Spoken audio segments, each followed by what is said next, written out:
And I think with that, we are going to bring down the music a little bit and bring up the cameras and welcome everyone to another Sunday night edition of Accessibly Live. This is the book club reading room, not to be confused with last night's premiere of a Valentine's Day special movie presentation, Cyrano. For everyone who joined us last night or was able to see it today, post Valentine's Day, I hope you enjoyed it. Thank you all for who tuned in. It will still be available here on Twitch.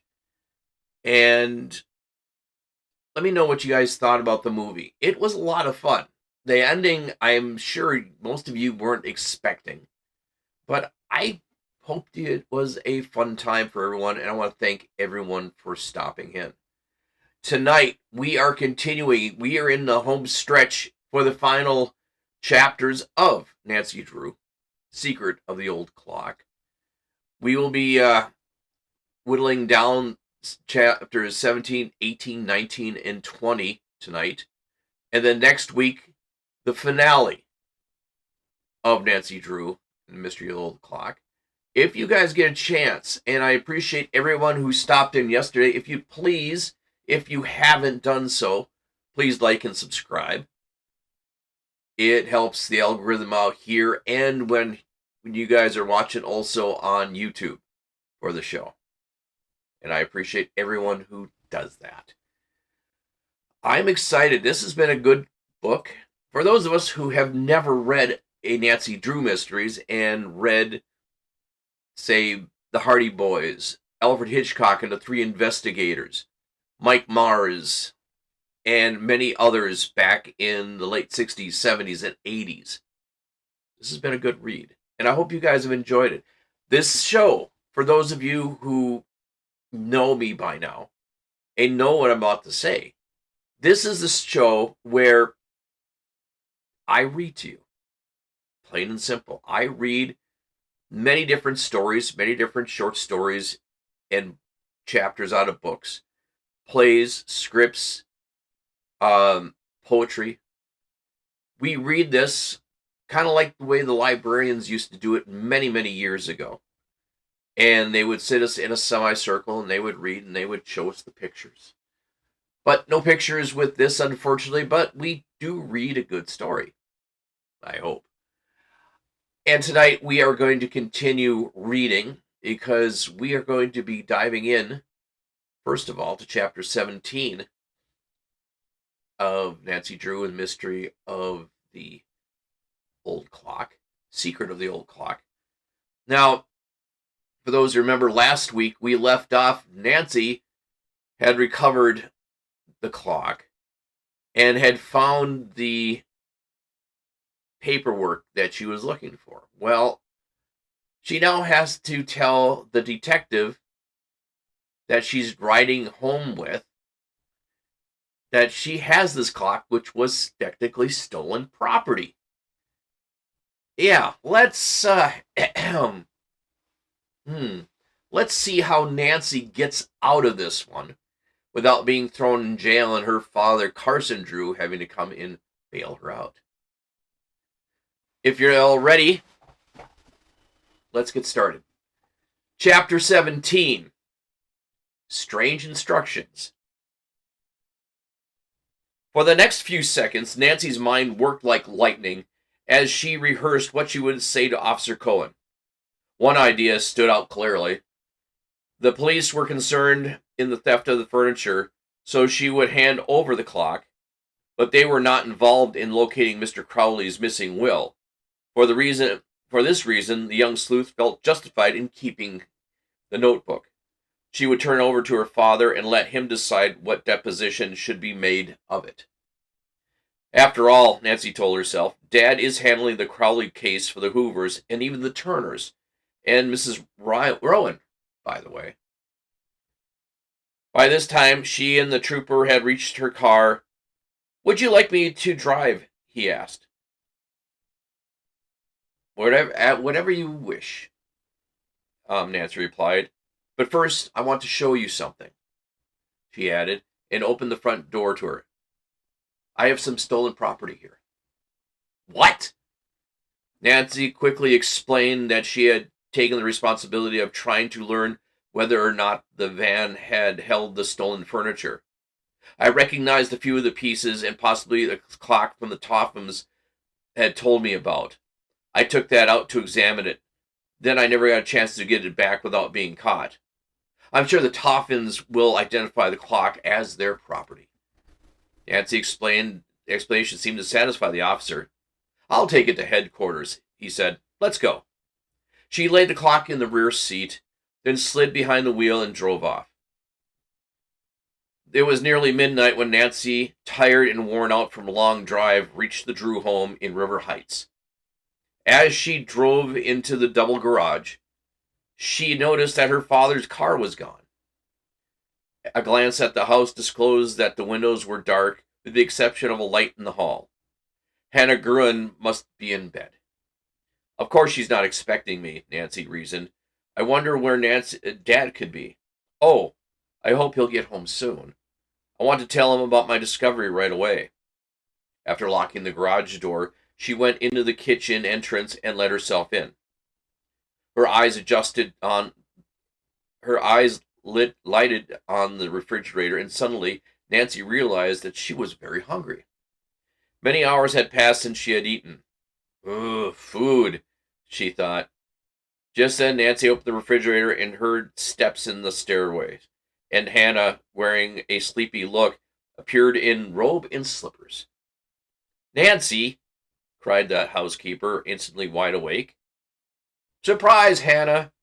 Nancy gave the housekeeper an affectionate hug and kiss. I'm simply starved. I haven't eaten a bit since lunchtime. Well, you poor dear, the housekeeper exclaimed in incoherency. What happened? I'll fix something right away.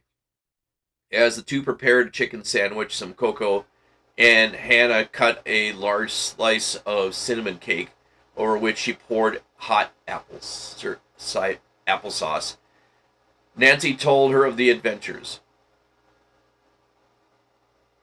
The housekeeper's eyes widened. Nancy, you might have been killed by those awful men. Well, I'm certainly glad they've been captured. So am I, declared Nancy fervently as she finished the last crumb of cake, and I hope the Turners get all their silver heirlooms back. How about the Tophams? Hannah Gruen questioned teasingly. Somehow, said Nancy with a wink, that doesn't seem to worry me. Then she asked, Where's Dad? Working at his office, Hannah replied. He phoned earlier that something unexpected had come up in connection with one of his cases. Then I'll wait for him, said Nancy. You go back to bed, and thanks a million. The sleepy housekeeper did not demur. Left alone, Nancy tidied the kitchen and went into the living room. Now to find out what became of Joshua Crowley's last will, she thought excitedly as she curled up in a comfortable chair near the reading lamp. Carefully, she thumbed through the yellow pages, for she was afraid they might tear. Evidently, Joshua Crowley had used the same notebook for many years. He certainly knew how to save money, she mused. Nancy read page after page, pursuing various kinds of memorandums and many notations of property owned by Mr. Crowley. There were also figures on numerous business transactions in which he had been involved. Nancy was surprised at the long list of stocks, bonds, and notes which apparently belonged to the estate. I had no idea Joshua Crowley was worth so much, she murmured. After a time, Nancy grew impatient at the seemingly endless list of figures. She skipped several pages of the little notebook and turned towards the end where Mr. Crowley had listed his possessions. Why, what is this? She asked herself. Fastened to one of the pages was a very thin, flat key with a tag marked 148. Suddenly, a phrase on the opposite page, my last will and testament, caught and held Nancy's attention. Eagerly, she began to read the whole section. I found it, she exclaimed excitedly. I'm glad I didn't give up the search. The notation concerning his will was brief. Nancy assumed the cramped writing was Joshua Crowley's. It read, "To whom it may concern, my last will and testament will be found in the safe deposit box number 148 in the Merchant Trust Company. The box is under the name of Joshua Johnston. And this is the key to the box," Nancy told herself. After several moments, the young sleuth sat staring ahead. It seemed unbelievable that she had solved the mystery, but surely there could be no mistake.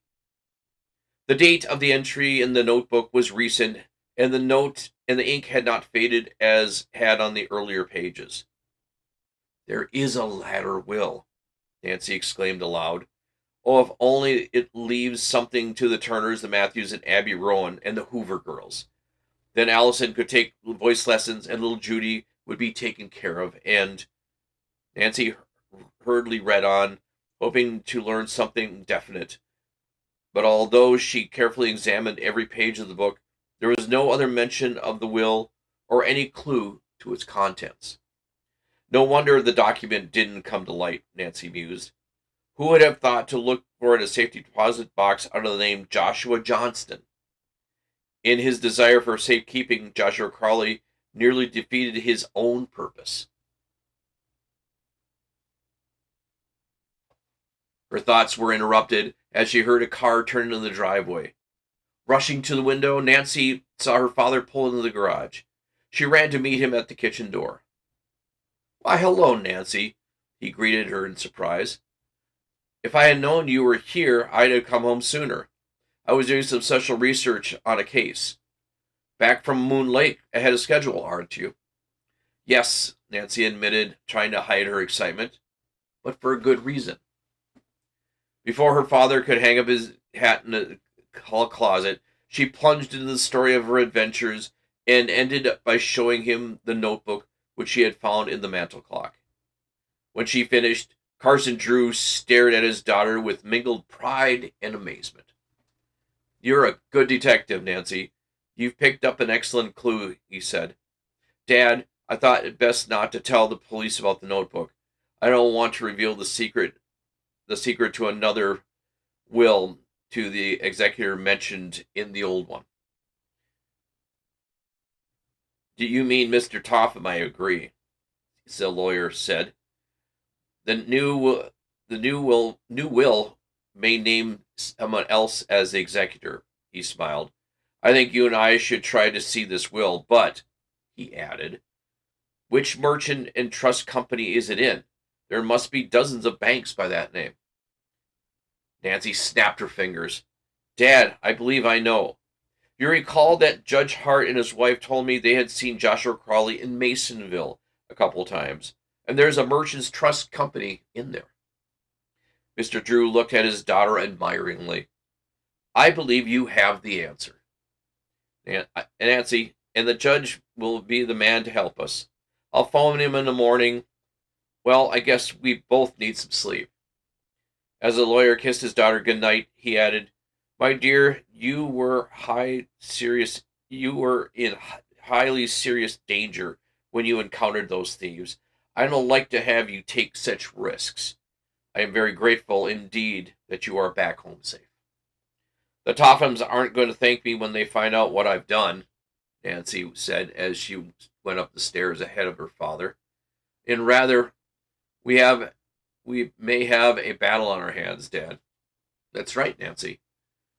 And it will be just as well that they don't learn the details of how the will was found until the matter is settled beyond a doubt. I'm certainly curious to find out if any new will left anything to the Tophams," said Nancy. "If not," her father put in, "your discovery will strike them at an especially awkward time." Nancy paused on the stairs and turned to her father. "What do you mean?" "Well, there's talk about town that Richard Topham has been losing heavily in the stock market this past month. He has been getting credit at a number of places on strength of his inheritance, and I suspect he is depending on Crowley's money to pull him through a tight spot." He's making every effort to speed up the settlement in the estate. Then we better hurry, Nancy said, climbing the stairs. Don't build up your hopes too high, Mr. Drew advised her wisely. There may be a slip, you know. How? We may fail to find the will in the safe deposit box. Oh, I can't believe it, Dad. The note says it's there. Then, the lawyer continued, there's a chance that Joshua Crowley didn't dispose of his fortune as the Turners and the Hoovers and others expected he would. But he promised all those people. I know, Nancy, but there's just a possibility in the notation of the notebook was wishful thinking and Mr. Crowley never got around to making a new will. You can discourage me all you want to, Dad, but I'm not going to stop hoping, Nancy said. Oh, I can scarcely wait for the morning to come. Her father laughed. You are an incurable optimist. Now put Joshua Crowley out of your mind and get a good night's sleep. At the door of her bedroom, Nancy hesitated, then turned back towards the stairs. What's up? Mr. Drew asked. Without answering, Nancy ran down to the living room, picked up the notebook which lay on the table, and hurried back to the carpeted steps. After all I've gone through to get my hands on this, she told her father, I'm not going to take any chances, Nancy laughed. Tonight I'll sleep with it under my pillow. Chapter 18. A suspenseful search. When Nancy awoke the following morning, the bright sunlight was streaming through an open window. As her eyes turned towards the clock on her dresser, she was alarmed to see that it was a little after 9 o'clock. How could I have overslept on a morning like this, she chided herself. Quickly, running her hand under the pillow, she brought out the Crowley notebook and surveyed it with satisfaction. What a surprise the Toffins are going to get, she murmured softly. After hastily bathing and dressing, Nancy hurried downstairs looking very attractive in a blue summer sweater suit. She kissed Hannah Gruen, who said a cheery good morning and told Nancy that Mr. Drew had already left for his office. Oh dear, Nancy said. I wonder if he forgot about our date. No, indeed, the innkeeper replied. He phoned Judge Hart and expects word from him by 10 o'clock. He'll let you know what the results. My goodness, Nancy, you've really made a big discovery. I do hope everything turns out for the best. She went into the kitchen, but returned in a moment with a plate of crisp golden waffles. Better eat your breakfast, she advised. Your dad may call at any minute. Nancy ate a dish of strawberries and started on the waffles. These are yummy, she stated, pouring maple syrup over a second. Just as she'd finished eating, the phone rang. Mr. Drew was calling to say Judge Hart had made arrangements at the bank. Come to my office with the notebook and key, Nancy. We'll start from here. I'll be right down, Dad. Nancy went upstairs for her purse, then drove to her father's office. I have the notebook with me, she told the lawyer. Do you want it? We'll take the book along. I want to show it to the head of the trust department at the bank, Mr. Drew said. It's our proof to have a good reason for taking a look in Mr. Crowley's box. After leaving a number of instructions with his private secretary, Carson Drew followed his daughter from the office. He took his place beside her in the convertible. I'll never get over if we don't find a new will, Nancy declared as they drove along. A flush of excitement had tinted her cheeks, and her eyes were bright. You must remember one thing, Nancy, returned her father calmly. Crowley was an odd person and did things in an odd way. A will may be there, but again, it may not. Perhaps he only left further instructions to finding it. I remember one case in Canada years ago. An eccentric Frenchman died and left instructions to look in a trunk full of old clothes for his will. In the pocket of a coat were further instructions to look in a closet in his home. There his family found a notebook telling him to look in a copper boiler. The boiler had disappeared, but was finally located in a curiosity shop. Inside, pasted to the bottom, was proved to be a word puzzle in Chinese. The old Frenchman's heirs were about to give up in despair when a Chinese solved the puzzle, and the old man's fortune was found in a bag of gold under the board in his bedroom floor. At least they found it, said Nancy. The trip to Masonville was quickly accomplished, and Nancy parked the car in front of the Merchant Trust Company. Father and daughter alighted and entered the bank. Mr. Drew gave his name and asked to see the president. After a few minutes wait, they were ushered into a private conference room. An elderly man, Mr. Jensen, arose to greet them. The instructions over, Mr. Drew hastened to state his mission. Before he could finish the story, the bank president broke in. Judge Hart told me the story. I'll call Mr. Warren, our trust officer. He picked up the phone and made in a few moments. Mr. Warren appeared and was introduced. Nancy now brought out the notebook, opened the important page, and handed it to the men to read. When they finished, Mr. Jensen said, "What a mystery." Mr. Warren pulled from his pocket a file card which the owner of box 148 had filed out in the name of Joshua Johnston. 2 samples of cramped handwriting were compared. "I would say," Mr. Drew spoke up, "that there is no doubt that Crowley and Johnston were the same person." "Agreed," asserted Mr. Jensen, and his trust officer nodded. "Then there's no reason why we shouldn't open the box?" Mr. Drew asked. "None," Mr. Warren replied. "Of course, nothing may be removed, you understand. All I want to see," Nancy spoke up, "is whether the will is in the box, the date on it, and who the executor is, and who the heirs are." The banker smiled, and Mr. Jensen said, "You're hoping to solve 4 mysteries all at once. Well, let's get started." With Mr. Warren in lead, the 4 walked to the rear of the bank in the vault of the trust department. A guard opened the door, and they went through. Mr. Jensen took the key from Mr. Crowley's notebook, while Mr. Warren opened the first part of the old double safe lock with a bank key. Then he inserted the key from the notebook. It fit. In a moment, he lifted out deposit box 148. It was a small one, not heavy, he said. "We'll take this into a private room," Mr. Jensen stated.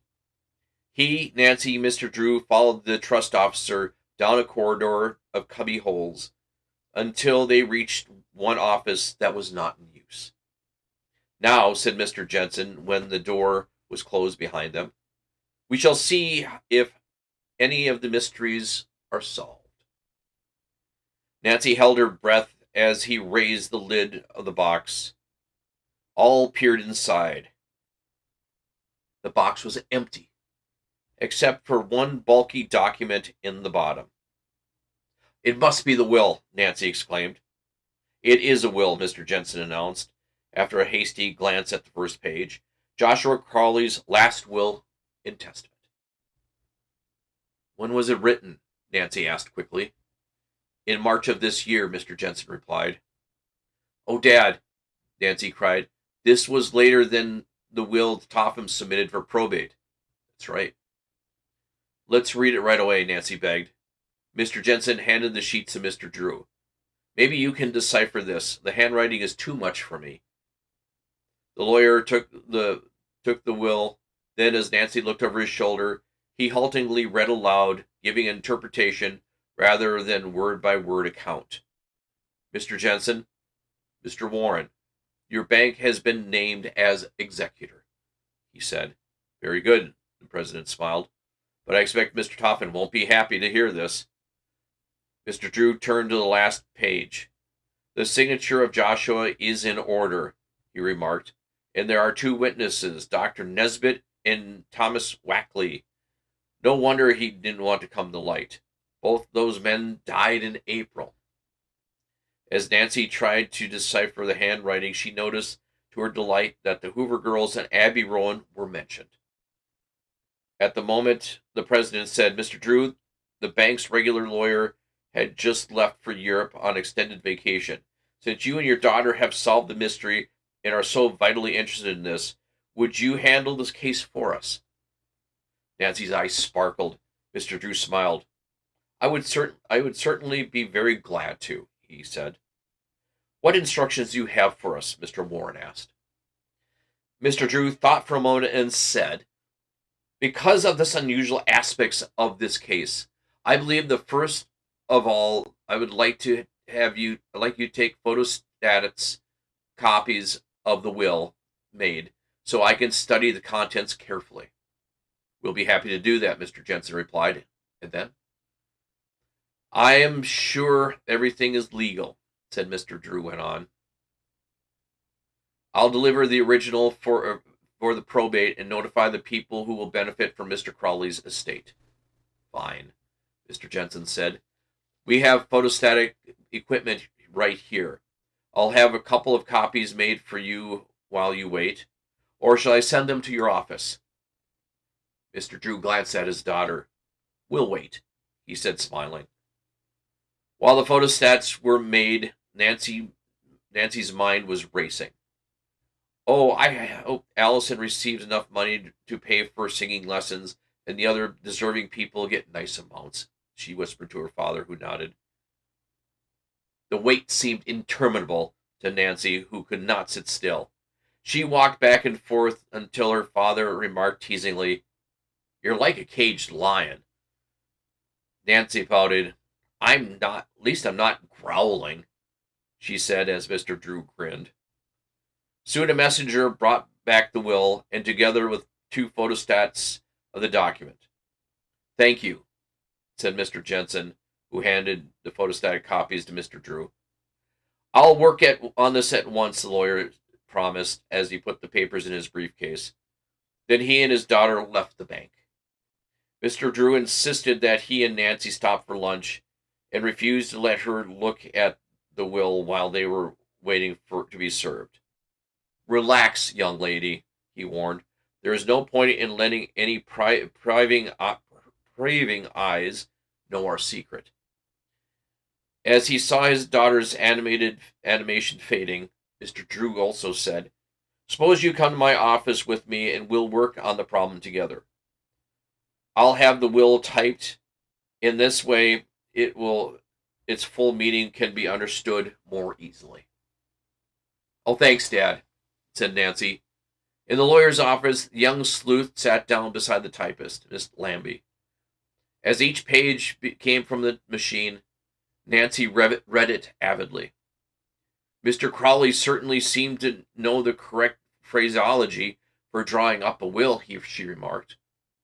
Finally, when the typing was complete, Nancy said to the secretary, I have a lot of questions to ask Dad. Miss Lambie said, If they're legal ones, he'll know the answers, she said. And there's no better lawyer in River Heights than your father. Nancy smiled as she dashed into her father's office.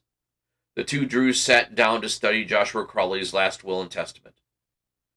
If this proves to be legal, said Nancy, it will certainly be a blow to the Tophams. I'm afraid so, he said. Dad, when you call a meeting with all relatives and read it will aloud, may I please be there? Mr. Drew laughed. I'll humor you this time, Nancy. You may be present when the Tophams get the surprise of their lives. Chapter 19. Startling Revelations. Dad, it's nearly 2 o'clock now. Mr. Crowley's relatives should be here in a few minutes. I'm so excited. Carson Drew, who stood in the living room of the Drew home with Mr. Warren from the bank, smiled at his daughter as she fluttered about, ranging chairs. I believe you are more thrilled than if you were inheriting the fortune yourself, he remarked.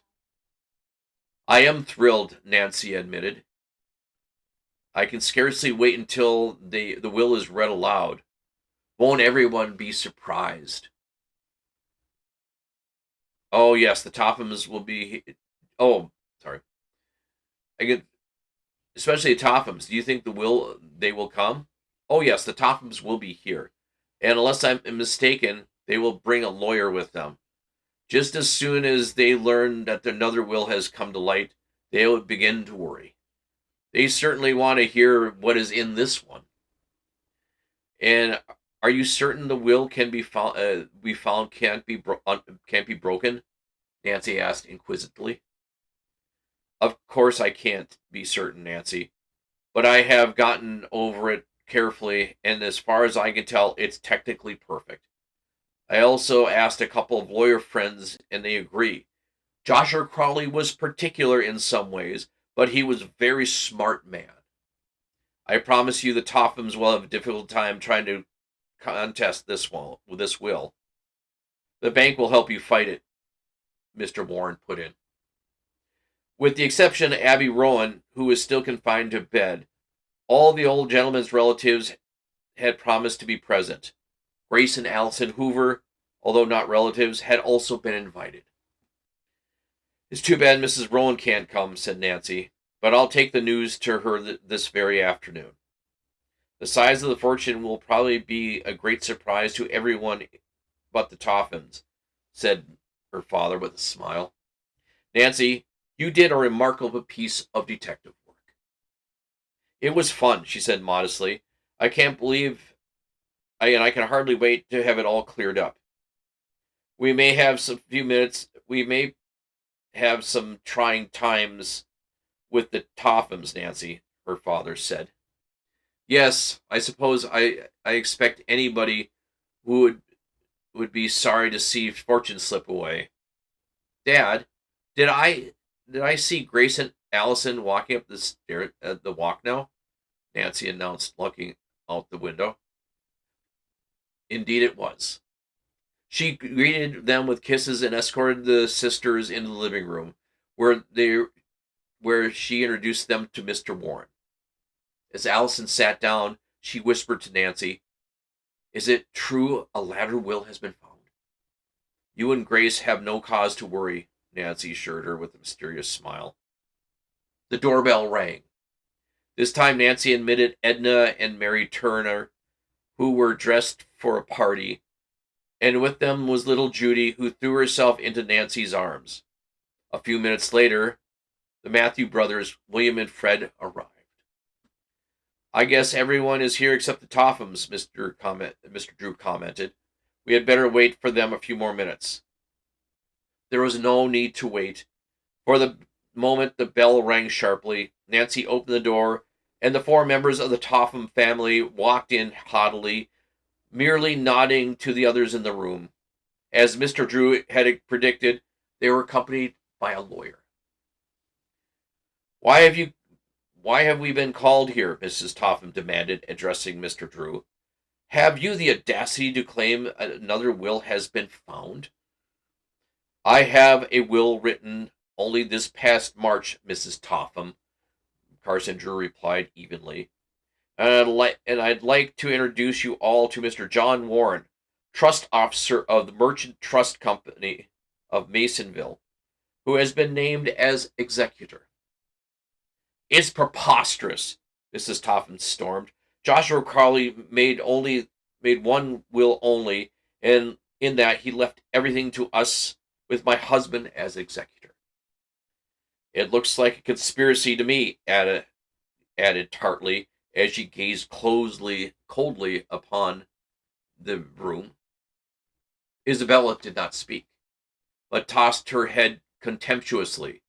Richard Topham likewise did not offer a comment, but uneasily seated himself beside his own attorney. If you will please be seated, Mrs. Topham, I will read the will, Mr. Drew suggested. Reluctantly, Mrs. Topham sat down. As I said, Mr. Drew began, a recent will of the late Joshua Crowley was found in a safe deposit box in the Masonville Bank. The will is unusually long, and with your permission, I will read from a typed copy only the portions which have to do with disposal of property. But first, I want to ask Mr. Topham what value he puts on the estate. 100,000 after taxes, the man replied. Oh, the Turners exclaimed, and Mary said, I had no idea Joshua had that much money. Nor I, Edna agreed. Mr. Drew picked up several written sheets from the table and began to read in a clear voice. I, Joshua Crowley, do make this my last will and testament, hereby revoking all former wills by me at any given time. I give and bequeath all my property, real and personal, as follows. To my beloved friends and neighbors, Grace and Allison Hoover, a sum equal to 20% of my estate, share and share alike. I must be dreaming, Grace gasped. You mean I'm going to get $10,000? Allison cried out. She burst into tears. Oh, Nancy, you did this for me. Now I can have my voice lessons. Isabella Toffin eyes eyed her disdainfully. It would take more than $10,000 to make a singer out of you, she said maliciously. Quiet, commanded her father. Let's hear what else the will says. His daughters subsided, but his wife exclaimed spitefully, This is a fraud. The Hoovers aren't even relatives. It's no fraud, Mr. Drew said to her quietly. Again he picked up the will and began to read. To Abby Rowan, my late wife's cousin, in consideration of her kindness to me, the sum equal to 10% of my estate. Oh, I'm so glad, Grace murmured. Now she'll be able to get the medical and other attention she needs. And have someone live at her house to take care of her, said Nancy. That old lady's getting $10,000, Ada Topham said harshly. What did she ever do for Cousin Josh? Angrily, she turned to her mother. We took care of him for years, didn't we? I'll say not, Isabella echoed, her voice tart. To my cousins, Fred and William Matthews, the sum equal to 20% of my estate, share and share alike, Mr. Drew read. We didn't expect that much, Fred Matthews declared in genuine surprise. Joshua was a very kind, Fred smiled. Now we can take a trip like we always wanted to, William. That's right. I can't believe it. A long trip on an ocean liner or a plane. To my cousins, Edna and Mary Turner, 20% of my estate, share and share alike. Oh, how generous, Edna murmured. Now little Judy can have the things we always wanted to give her. Yes, Mary Turner said. Oh, I feel so relieved. Aren't we mentioned at all? Mrs. Topham broke in sharply. Mr. Drew smiled. Yes, you are mentioned, and I'm coming to that now. To Richard Topham, $5,000. To Grace and Allison Hoover. Hold on, cried Mrs. Topham. What about me and the girls? No money was left to you, the lawyer stated simply. Isabella gave a shriek. Oh, no, no, no, no. Mother, all those bills. What will we do? Ada, too, had cried out.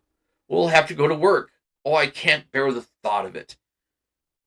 When the furor died down, Mr. Drew read on. To Grace and Allison Hoover, my household possessions now in the possession of Mrs. Richard Topham. There was a gasp of surprise from everyone in the room, and Mrs. Topham half arose from her chair. It was generally known that in River Heights that she had practically confiscated Joshua Crowley's furniture at the time he had been induced to make his home with the Tophams. How insulting, the woman cried. Does Joshua Crowley dare hint that I took his furniture? I'm sure I don't know what was in his mind when he wrote at the time of his will, Mr. Drew said with a smile. Grace Hoover interposed quickly. We have enough furniture without Joshua Crowley's.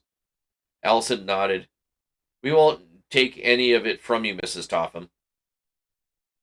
Mr. Drew carefully folded the document he had been reading, and after placing it in his pocket, he said to the people in the room, "That is all, except there is a proviso for the executor to pay all Mr. Crowley's just debts, including funeral expenses, and what balance is left into the estate goes into the Mannington Old Men's Home.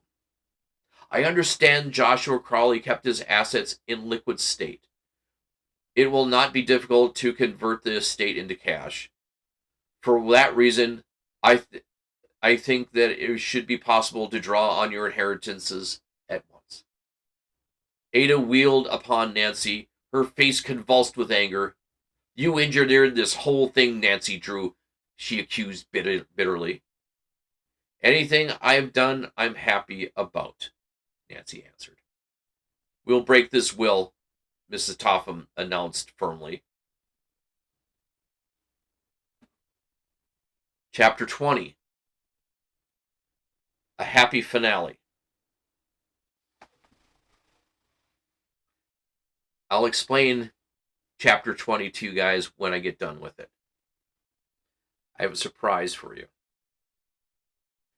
Chapter 20, a happy finale.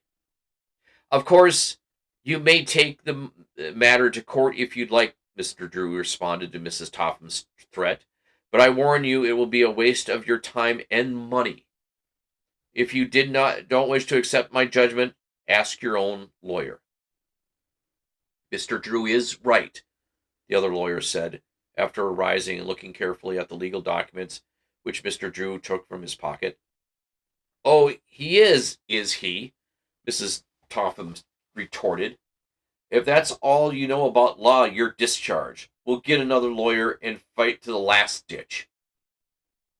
With that, she arose and stalked from the room. Isabella and Ada followed after bestowing a withering glance upon Nancy. Mr. Topham brought up the rear. As soon as the door had closed behind them, the lawyer arose, picked up his briefcase. "Well, I can't say I'm sorry to be taken off that case," he remarked as he, too, took his leave. "But I advise you to be on your guard. That woman is certainly belligerent." At once, the atmosphere in the Drew living room became less strained, though each person was fearful Mrs. Topham would make trouble. Everyone began to talk at once. "Oh, Nancy, I can hardly believe it yet," Allison declared happily. "The money means so much to Grace and me. We owe it all to you, Nancy Drew. You have told us how you came about the will, but I know you were responsible." When the Hoover girls and Mr. Crowley's relatives begged for her to the details, Nancy told her adventures with the thieves at Moon Lake. After she had finished the story, they praised her highly for what she had done. "We'll never be able to thank you enough," Grace said quietly. "But after the estate has been settled, we'll try to show our appreciation." It was on the tip of Nancy's tongue to say that she did not want to reward when Mr. Drew turned the conversation to a different channel. "Mrs. Topham did not give up the money without a fight," he warned. "My advice is to go along with what you have until the court decides to accept this as the final one. However, Mrs. Topham and her daughters bring the matter in the court. They'll give them a battle they'll never forget." After thanking Mr. Drew and Nancy for everything they've done, the relatives and friends departed. Allison and Grace were the last to leave. On the porch, Allison paused to hug Nancy and say, "Please let us know what develops. I'm so eager to start taking voice lessons." Nancy wanted to set off at once to see Abby Rowan and tell her the good news, but upon second thought, she decided to wait. Suppose the Tophams succeeded in upsetting the whole seal. For a week, Nancy waited impatiently to hear results of the battle over the will. As she and her father had anticipated, Mrs. Topham was fighting bitterly for the Crowley estate. She had put forth a claim that the will Nancy had unearthed was a forged document. "This suspense is just awful," Nancy told her father one morning. When will we finally get a final word? I can't answer that, Nancy, but I think Mr. Topham thinks a losing battle. I suppose you've heard about the family. Why, no. What about them? They're practically bankrupt. Richard Topham has been losing steadily on the stock market as of late, and after his failure to recover the Crowley fortune, the banks have reduced his credit. He's been forced to give up his beautiful home. No, really? That must hurt Mrs. Topham and the two girls. Yes, it's undoubtedly a bitter pill to swallow. They are moving into a small house this week, and from now on they'll have to give up their extravagant ways of living. Both girls are working. Personally, I think it's good for them. Word came that the three furniture thieves had confessed to many robberies, and their unsold loot was recovered. Among the pieces were all the heirlooms that they had stolen from the Turners. One evening, Mr. Drew had come home with a broad smile. Facing Nancy and laying both hands on her shoulders, he said, "We've won, dear. The will you located has been accepted as the last one of Mr. Crowley wrote." "Oh, Dad, how wonderful!" she cried, whirling her father in a dance. "First thing tomorrow morning, may I go tell Allison and Grace the others?" "I think that should be a fine idea. Of course, the bank and I will formally notify them later." Following morning, Nancy went down the staircase and started breakfast before Hannah appeared. "My goodness, you're an early bird, Nancy," the housekeeper said with a smile. "Big day, eh?" "Very big," Nancy replied. As soon as the family had eaten, Hannah said, "Never mind helping me today. You run along and make those people happy as soon as possible." "Oh, thank you, Hannah. I'll leave right away." Nancy, dressed in a simple green sports dress with matching sweater, kissed her little family goodbye and drove off. Her first stop was at the Matthew brothers. They greeted her affably and then waited for Nancy to speak. "I have good news," she said, her eyes dancing. "Mrs. Topham lost her case. The will Dad and I found has been accepted for probate. You will receive the inheritance Mr. Crawley left you." "Praise be!" Fred cried. "And there might never have received that if it hadn't been for you." His brother nodded in agreement. To cover her embarrassment at their praise, Nancy reached into a pocket and pulled out a handful of travel folders and airline schedules. "I thought you might like to look at these. Now I must hurry off and tell the others." As she drove away, the two men smiled and waved, and then immediately began to look at the folders.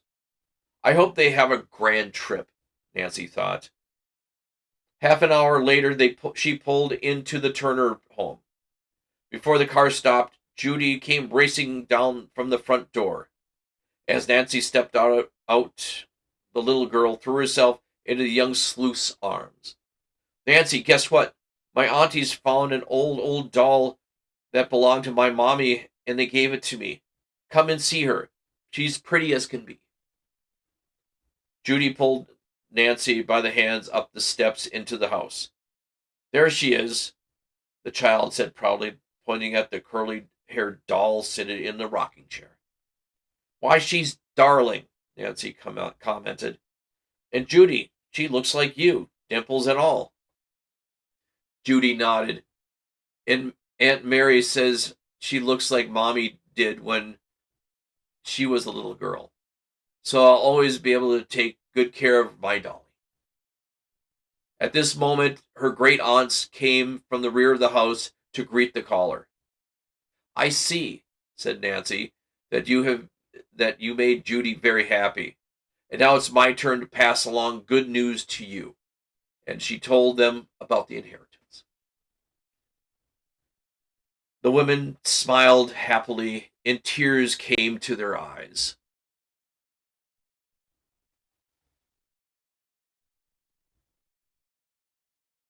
All right, lost my track there. Then suddenly Edna Turner gave Nancy an impulsive hug.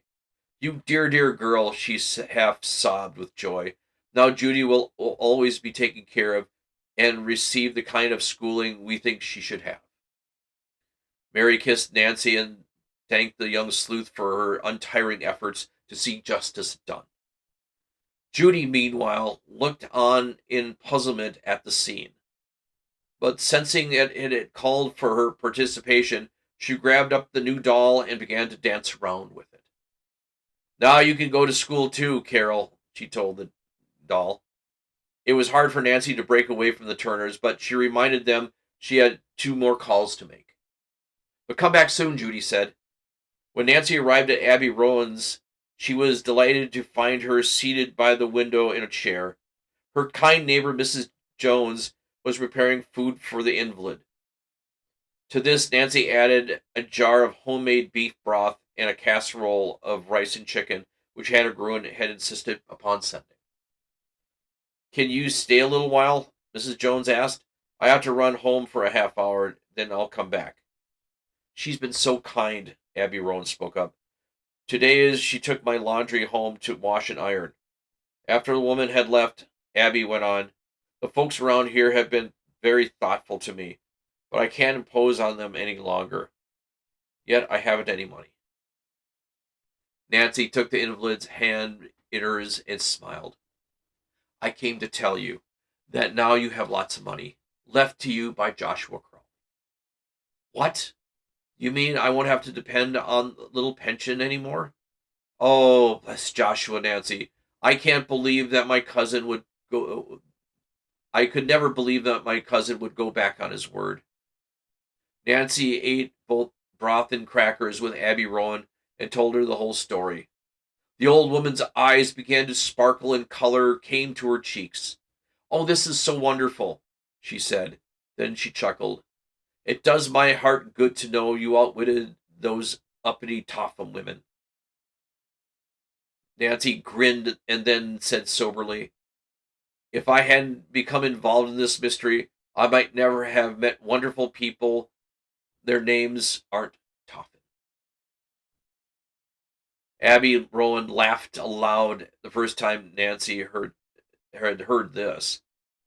She laughed again, and just as the neighbor returned, Mrs. Jones, amazed, had no chance to exclaim over the elderly woman's high spirits. Abby launched into an account of her inheritance. As soon as Mrs. Rowan finished her story, Nancy said goodbye and left. She now headed for the Hoover farm. The girls were working in the flower bed. Hi, Nancy called. Hi yourself, how's everything? Allison asked as she brushed the dirt off her hands and came forward with Grace. Hurry and change your clothes, Nancy said. I have a surprise for you. You mean we're going somewhere? Grace inquired. That's right. To Senor Macayone's for Allison to sign up for lessons. Oh, Nancy, you mean? That's right. The inheritance is yours. I can't believe it. I can't believe it, Allison cried out ecstatically. She grabbed the other 2 girls and whirled them around. It's simply marvelous, said Grace. Marvelous. Oh, Nancy, you and Mr. Crawley are just the dearest friends we've ever had. Then seeing Nancy's deep blush, she added, Come on, Allison, let's. Nancy waited in the garden. 15 minutes later, the girls were ready to leave for River Heights. But before we go, Grace said, Allison and I want to give you something. It's sort of a reward. Something very special, her sister broke in. Oh, I don't want a reward, Nancy objected quickly. Please take this, Nancy spoke up. She led the way to the living room mantel. There stood the Crowley clock. We received it this morning from the Tophams, Grace explained. Allison said, We think you've earned this heirloom, Nancy, and somehow Grace and I feel Mr. Crawley would want you to have it. Why, thank you, said Nancy. She was thrilled and gazed meditatively at the old clock. Though quaint, it was not handsome, she thought, but it was certainly held some special significance. She was too modest to explain to Allison and Grace why she would prize the heirloom, and besides, her feelings was something she could not put into words. Actually, she had become attached to the clock because of the association with her recent adventure. This is the first mystery I've solved alone, she thought. I wonder if I'll ever have another one half as thrilling. As Nancy stood looking wistfully at the old clock, she dreamed that the future she would be involved in the hidden case. As Nancy stood looking wistfully at the old clock, she little dreamed at the future she would be involved in the hidden staircase mystery, a far more baffling case than the one she had just solved. But somehow, as Nancy glazed, glazed gazed at the timepiece, she sensed that the exciting days were soon to come. Nancy ceased daydreaming as the clock maneuvered was handed to her and looked at the Hoover girls. I'll always prize this clock as a trophy of my first venture as a detective, she said with a broad smile. The end of the very first Nancy Drew mystery, Secret of the Old Clock. Now, that being said, we have a situation. The book ended early. And it was going to end early because there's not one, there's two versions of Nancy Drew's Secret of the Old Clock. It was never really explained, but about 10 years after the first version of it was released, it was 25 chapters. It was in the mid-50s, for some reason, doctored down from 25 to 20. It lost none. I've read the other 5 chapters. It lost none of the suspense and that sort of thing, but it was wrapped up a little more neatly. And for a first book for Nancy Drew, I think it was a good way to start. A little bit shorter, and maybe gives you guys the opportunity that if you ever want to, go check out the other missing 5 chapters. Highly recommend it. Highly, highly recommend them. I was still surprised when it came up a couple weeks ago, but I wanted to hold it off for you as a surprise. And a kind of a little bit of shock, because I wasn't expecting it either. To a point where I don't have next week's book ready. Ha! We have got a movie, possibly. There may be, as you guys remember, back in January, when we first started the book, we had a old 1930s movie serial based on Nancy Drew. That one is in public domain. I'm going to go look for the other ones. There's supposed to be 2 or 3 more.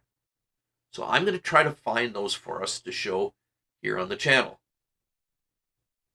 I hope you guys like the book. I really, really do. This was a lot of fun.